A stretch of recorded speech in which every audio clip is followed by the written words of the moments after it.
ಇಲ್ಲಿವರೆಗಿನ RSS ಕುರಿತಾದ ಟೀಕೆಗಳಿಗೆ ಪ್ರಶ್ನೆಗಳಿಗೆ RSS ಮುಖ್ಯಸ್ಥ ಮೋಹನ್ ಭಾಗವತ್ ಕ್ಲಾರಿಟಿ ಕೊಟ್ಟಿದ್ದಾರೆ. ಮುಸ್ಲಿಮರು ಕೂಡ ಆರ್ಎಸ್ಎಸ್ ಸಂಘವನ್ನ ಸೇರ್ಕೊಳ್ಳಬಹುದಾ ಅನ್ನೋ ಪ್ರಶ್ನೆಗೂ ಕೂಡ ಉತ್ತರಿಸಿದ್ದಾರೆ. ಎಲ್ಲಕ್ಕಿಂತ ಮುಖ್ಯವಾಗಿ ಕಾಂಗ್ರೆಸ್ಗೆ ಸಂದೇಶವೊಂದನ್ನ ಕೊಟ್ಟಿದ್ದಾರೆ. ಹಾಗಾದ್ರೆ ಆರ್ಎಸ್ಎಸ್ನ ಮುಖ್ಯಸ್ಥರು ಹೇಳಿದ್ದೇನು? ಆ ಡೀಟೇಲ್ಸ್ ತೋರಿಸ್ತೀವಿ ನೋಡಿ. ನೀವು ಎಷ್ಟು ದೊಡ್ಡ ದೇಶದ್ರೋಹಿಗಳು, ನಿಮ್ಮ ಇತಿಹಾಸ ನಿಮ್ಗೆ ತಿಳಿಯುತ್ತೆ. ಮಂದಿರ್, ಪಾನಿ, ಸ್ಮಶಾನ್ common for every. Sardar Vallabhbhai Patel ಮಾಡಿದ್ರಲ್ಲ, 3 ಸಲ ಮಾಡಿದ್ರಲ್ಲ, ಬ್ಯಾನ್ ಆಗಿದೆ ಅಲ್ಲ, ಅದ್ರ ಬೇರೆ ರಿಜಿಸ್ಟರ್ಡ್ ಇಲ್ಲಲ್ಲ. ಈಗ RSS ಅಂತಕ್ಕಂಥ ಸಂಸ್ಥೆ ರಿಜಿಸ್ಟರ್ಡ್ ಇಲ್ಲ. You know Sangh started in 1925. So do you expect us to register with the British government? ನಾವು ಹೇಳಿರೋದು RSS ಅಂತ ಹೇಳಿಲ್ಲ, ಎನಿ ಆರ್ಗನೈಸೇಷನ್ ಅವರು ಪರ್ಮಿಷನ್ ತಗೊಂಡು ಮಾಡಬೇಕು ಜಿಲ್ಲಾಧಿಕಾರಿಗಳ ಹತ್ರ ಅಂತ ಹೇಳಿದ್ದೀವಿ.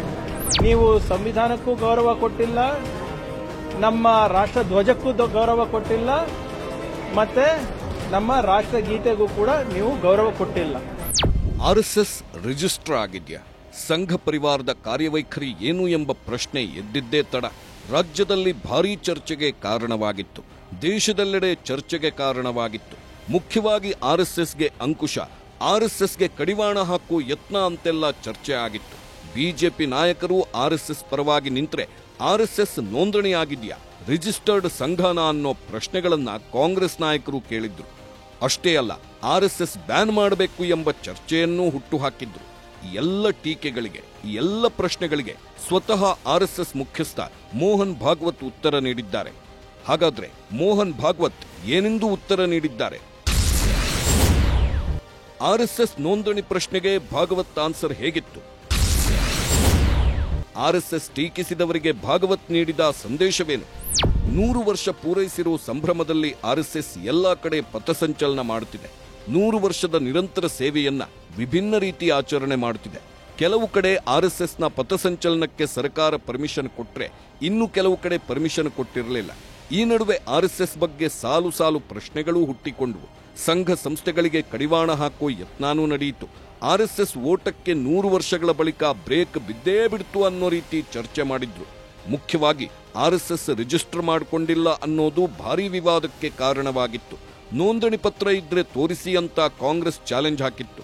ಇಷ್ಟೆಲ್ಲ ಪ್ರಶ್ನೆಗಳು ಎದ್ದ ಮೇಲೆ RSS ಮುಖ್ಯಸ್ಥ ಮೋಹನ್ ಭಾಗವತ್ ಸುಮ್ಮನೆ ಕೂರೋಕೆ ಹೋಗಿಲ್ಲ. ಬೆಂಗಳೂರಿನ PES ಸಂಸ್ಥೆಯಲ್ಲಿ ನಡೆದ ಕಾರ್ಯಕ್ರಮದಲ್ಲಿ ಅಬ್ಬರಿಸಿದ್ರು. ರಿಜಿಸ್ಟರ್ ಆಗಿದೆಯಾ ಅನ್ನೋ ಪ್ರಶ್ನೆಗೆ ತಿರುಗೇಟು ಕೊಟ್ರು. You know Sangh started in 1925. So do you expect us to register with the British government? Against whom our Sarsanga Chalak was fighting at that time. Then after independence, the laws we have now in Swatantra Bharat, they do not make registration compulsory. The legal status is also given to unregistered body of individuals. So we are categorized as body of individuals, and we are a recognized organization. So Income Tax Department asked us to pay income tax, and there was litigation. Income Tax Department said, the court said, this is a body of individual.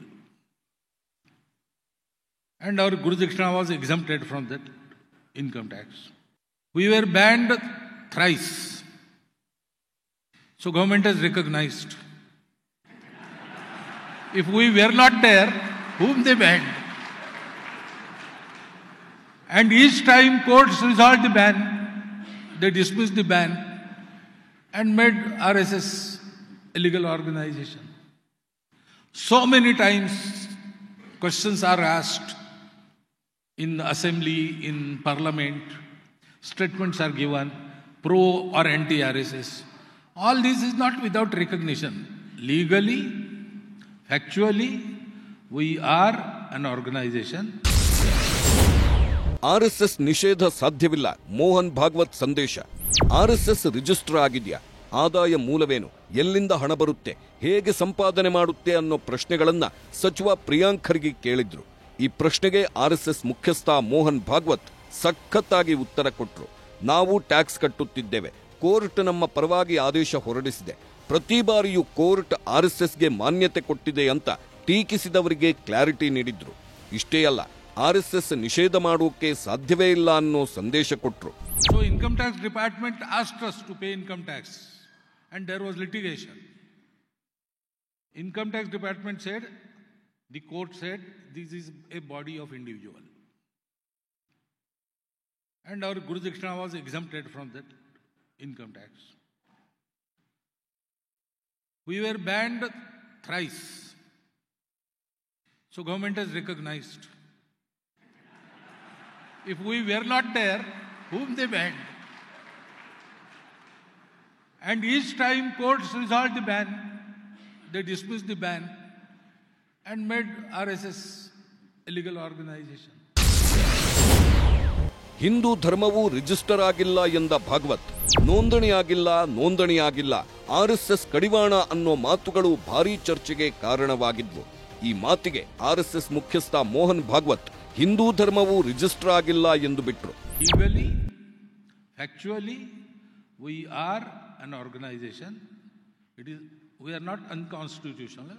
We are within that constitution. Our status, legal status, is within that constitution. So we need not register.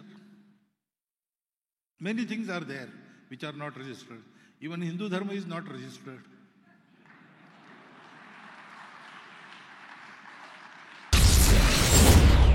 ಮುಸ್ಲಿಮರು RSS ಸೇರಬಹುದು, ಆದರೆ ಷರತ್ತು apply. RSS ಹಿಂದೂಗಳ ಸಂಘ, ಹಿಂದೂಗಳಿಗೆ ಮಾತ್ರ ಅವಕಾಶ, ಮುಸ್ಲಿಮರಿಗೆ ಅವಕಾಶ ಇಲ್ವಾ ಅನ್ನೋ ಮುಖ್ಯವಾದ ಪ್ರಶ್ನೆಗೆ ಮೋಹನ್ ಭಾಗವತ್ ಉತ್ತರ ಕೊಟ್ಟಿದ್ದಾರೆ. ಸಂಘದ ಉದ್ದೇಶವೇನು ಅನ್ನೋದನ್ನ ಹೇಳಿದ್ದಾರೆ. Allowed in Sangha. No other caste is allowed in Sangha. No Muslim is allowed, no Christian is allowed, no Shaiva, no Shakta. Only Hindu is allowed. So people with different denominations, Muslims, Christians of any denomination, they can come to Sangha. Keep your separateness out. Your speciality is welcome. But when you come inside Shakha, you come as son of Bharat Mata, member of this Hindu society. So Muslims come to Shakha, Christians come to Shakha, as all other castes from the routinely Hindu society, routinely called Hindu society, they also come to Shakha. Mohan Bhagwat ಮಾತಿಗೆ ಪ್ರಿಯಾಂಕ್ 10 ಪ್ರಶ್ನೆ. ಇನ್ನು ಮೋಹನ್ ಭಾಗವತ್ ಹೀಗೆ clarity ಕೊಡ್ತಾ ಇದ್ದಂತೆ RSS ban ಮಾಡೋಕ್ಕಾಗಲ್ಲ ಎಂಬ ಸಂದೇಶ ಹೊರಬರ್ತಿದ್ದಂತೆ ಪ್ರಿಯಾಂಕರ್ಗೆ ಪ್ರತಿಕ್ರಿಯೆ ಕೊಟ್ಟಿದ್ದಾರೆ. ಸಾಮಾಜಿಕ ಜಾಲತಾಣ ಎಕ್ಸ್ನಲ್ಲಿ ಪೋಸ್ಟ್ ಹಾಕಿದ್ದಾರೆ. ಆರ್ಎಸ್ಎಸ್ ಮುಖ್ಯಸ್ಥ ಮೋಹನ್ ಭಾಗವತ್ ಅವರಿಗೆ 10 ಪ್ರಶ್ನೆಗಳನ್ನ ಕೇಳಿದ್ದಾರೆ. 1. ಸ್ವಯಂ ಸೇವಕರು ಯಾರು, ಅವರನ್ನ ಹೇಗೆ ಗುರುತಿಸಲಾಗುತ್ತೆ? 2. ದೇಣಿಗೆಗಳ ಪ್ರಮಾಣ ಮತ್ತು ಸ್ವರೂಪವೇನು? 3. ದೇಣಿಗೆಗಳನ್ನ ಯಾವ ವಿಧಾನದಲ್ಲಿ ಸ್ವೀಕರಿಸಲಾಗುತ್ತೆ?